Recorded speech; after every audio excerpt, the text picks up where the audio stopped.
میں اور آپ بھی ان افراد میں شامل ہیں جو اس معاشرے کا حصہ ہیں۔ ہر بندے کی زبان پہ آتا ہے معاشرہ بگڑ گیا، زمانہ خراب ہو گیا۔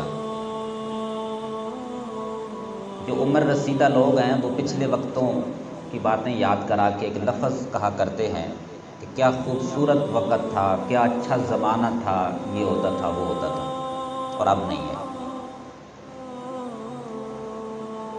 اگر آپ معاشرے کی اصلاح کرنا چاہتے ہیں تو معاشرے کے افراد کی اصلاح کیجیے، اور افراد کی اصلاح کرنا چاہتے ہیں تو آپ بھی تو ایک فرد ہے محترم، پہلے اپنی اصلاح کیجیے۔ کام بگڑتا ہی تب ہے کہ جب میں ساری دنیا کی اصلاح کرنا چاہتا ہوں لیکن اپنی نہیں۔ جو بندہ اپنے 5 ساڑھے 5 فٹ یا 6 فٹ کے بدن کے اوپر یہ جو اپنی اس کی دنیا ہے اس کی اصلاح نہیں کر سکتا، اس کی سوچ نہیں بدل سکتا، اس کا اخلاقی رویہ نہیں بدل سکتا، اس کا کردار نہیں بدل سکتا، اس کا غیر اسلامی نظریہ بدل کے اس کو اسلامی نہیں کر سکتا، اس کے رسم و رواج کو نہیں بدل سکتا، تو میں خاک معاشرے کی اصلاح کروں گا۔ یہ پہلی بات ہو گئی۔ اور دوسری بات جو قابل توجہ ہے وہ یہ ہے کہ اصلاح کرنی کس چیز کی ہے۔ دیکھیں، اصلاح ہمیشہ خرابیوں کی ہوتی ہے، غلطیوں کی ہوتی ہے، غلط کاموں کی ہوتی ہے۔ میں آپ کو مثال دیتا ہوں،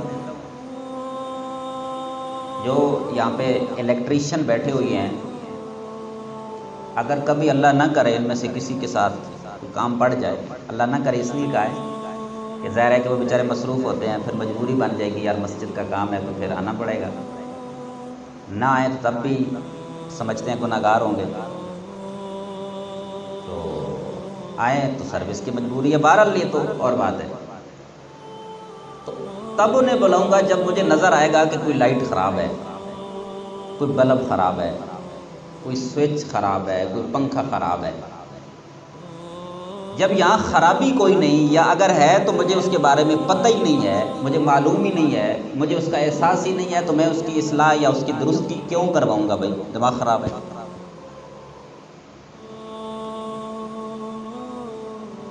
جب آپ کے بدن کے اندر آپ کو کوئی خرابی، کوئی بیماری، کوئی تکلیف ہے ہی نہیں یا محسوس ہی نہیں ہوتی، تو آپ کیا ڈاکٹر کے پاس جائیں گے؟ فارغ ٹائم ہے کوئی کسی کے پاس؟ کسی کا گھر ہنستا بستا مسکراتا چمک رہا ہے، اس میں کوئی خرابی نہیں ہے، تو مینٹیننس والوں کو بلا کر کوئی ضروری خرچہ کرنا ہے؟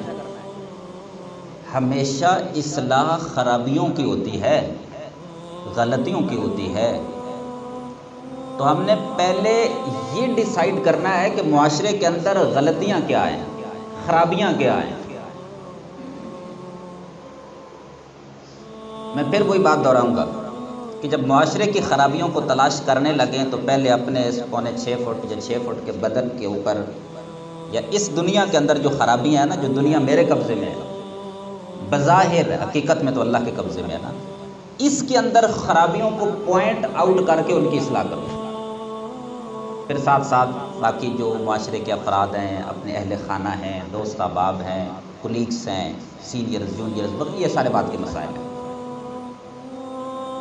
اچھا، ایک المیہ ہمارے معاشرے کا یہ بھی ہے، اور آپ یقیناً اس بات کی تائید و تصدیق کریں گے کہ مثال سے سمجھاتا ہوں۔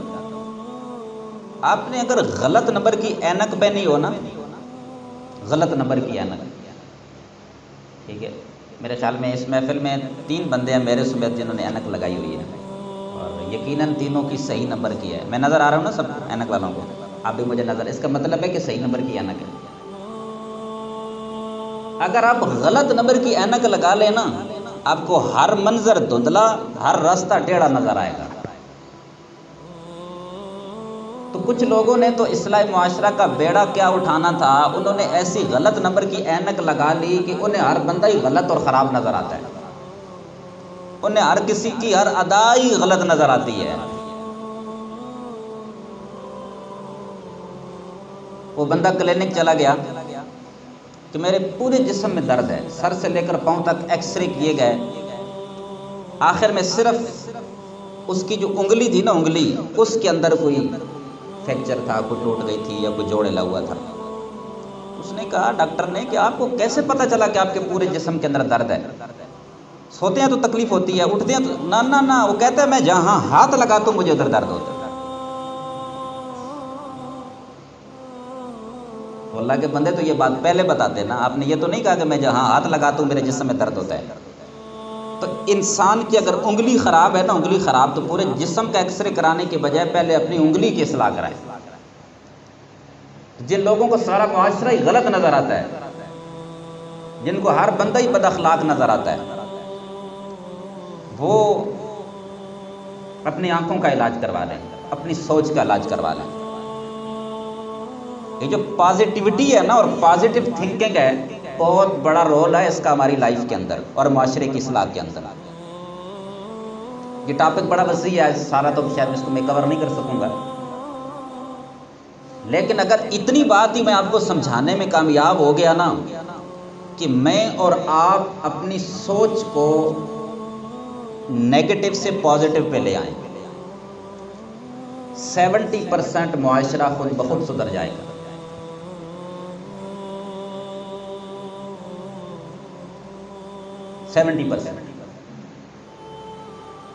ایک بات، اور دوسری بات کہ جو کچھ ہم دوسروں کے بارے میں سوچ رکھتے ہیں، ہمارا نظریہ ہے کہ ان کے اندر یہ خوبیاں ہونی چاہیے، ان کو سب سے پہلے اپنے آپ کے اوپر اپلائی کرنا شروع کر دیں۔ آپ یقین کریں یہ بگڑا معاشرہ سنورنے کی طرف آہستہ آہستہ سفر شروع کر دے گا، تجربہ کر کے دیکھیں گا۔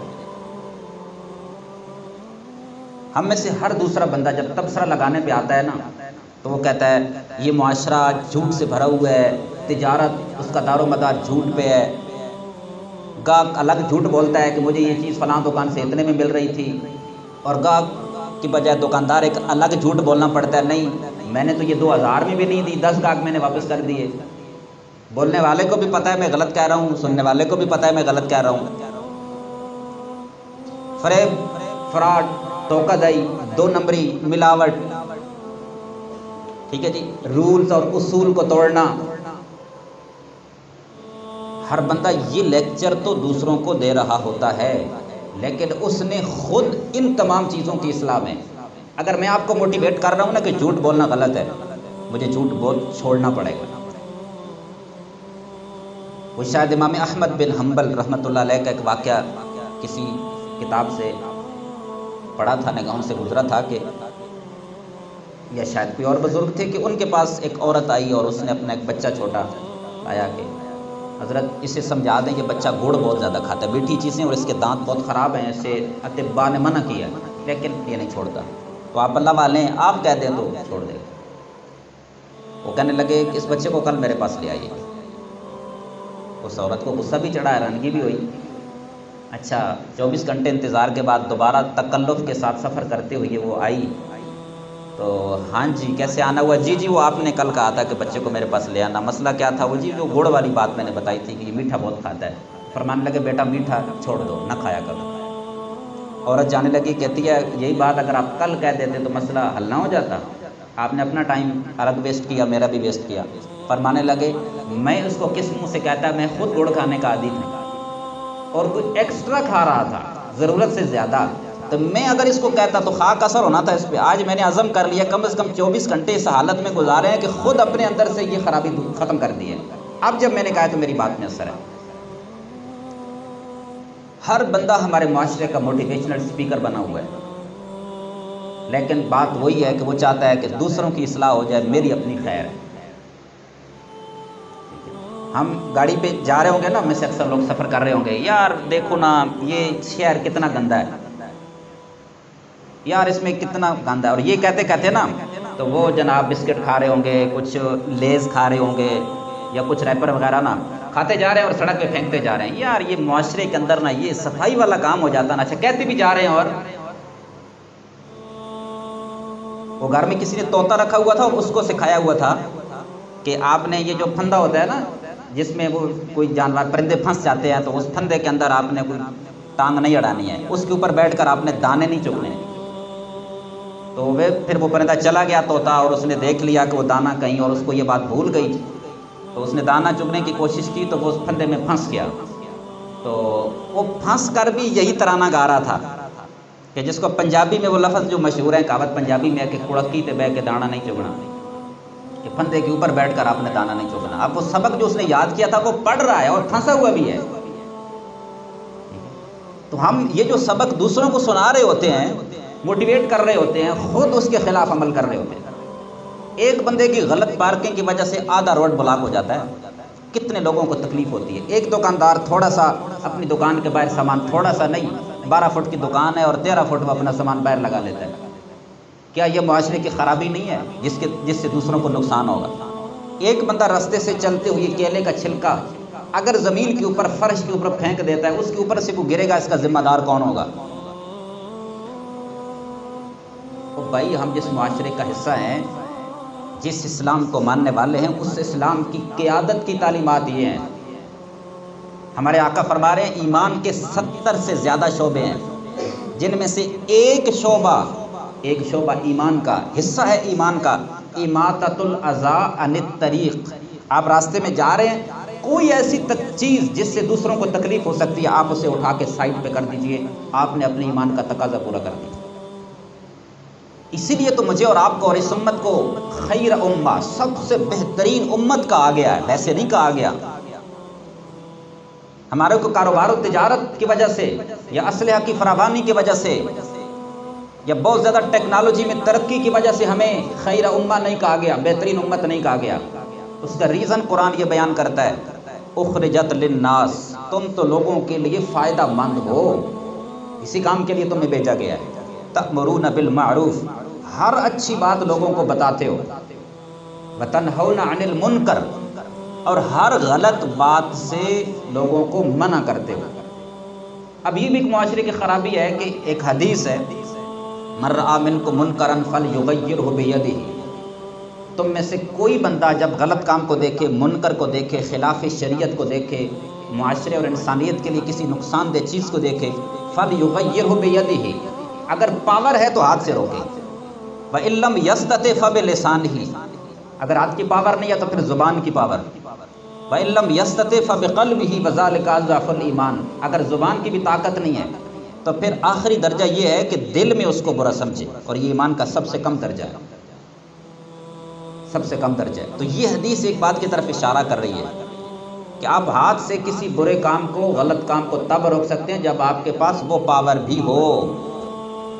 محترم، بغیر پاور کے آپ کسی ایسے بل کے اندر انگلی دینے کی کوشش کریں گے نا، تو پھر پتہ ہے اس کا کیا انجام ہوگا۔ زبان کی پاور بھی ہر بندے کے پاس نہیں ہے، یہ وہ استعمال کر سکتا ہے جو اہل علم ہے، دلیل کی بنیاد پر۔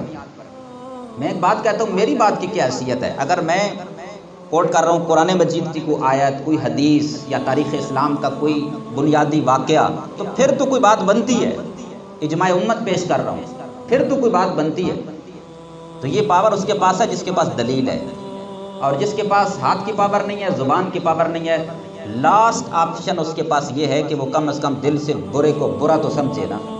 اور جب معاشرہ برے کو برا سمجھنے کے لیے تیار ہی نہیں ہوتا، بلکہ کہتا ہے ساری دنیا ایسے کر رہی ہے یار، ایسی سسٹم چلتا ہے، پھر اس وقت معاشرے کو اللہ کی پکڑ کا انتظار کرنا چاہیے۔ آخری بات کر رہا ہوں، میرے نبی صلی اللہ علیہ وسلم کے فرمان مقدس کا مفہوم ہے کہ پہلی امتیں باوجود اس کے کہ ان میں نیک لوگ موجود تھے پھر بھی تباہ ہو گئی، اور ایک بستی تو وہ بھی تھی کہ جس کو جب تباہ کرنے کا حکم دیا تو فرشتوں نے کہا کہ وہاں 2-3 گھر ایسے ہیں کہ جن میں لوگ ساری رات اٹھ کے اللہ اللہ کرتے ہیں، لیکن مسئلہ یہ ہے کہ وہ دوسروں کو ان کی خرابیوں کی نشاندہی نہیں کرتے۔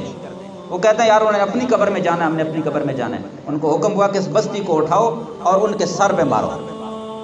اس امت میں وہ بھی مجرم ہے جو غلط کام کر رہا ہے، لیکن وہ اس سے بڑا مجرم ہے جو غلطی کی نشاندہی اور اس پر تنبیہ کرنے کی بجائے اس کا ساتھ دینے کے لیے تیار ہے۔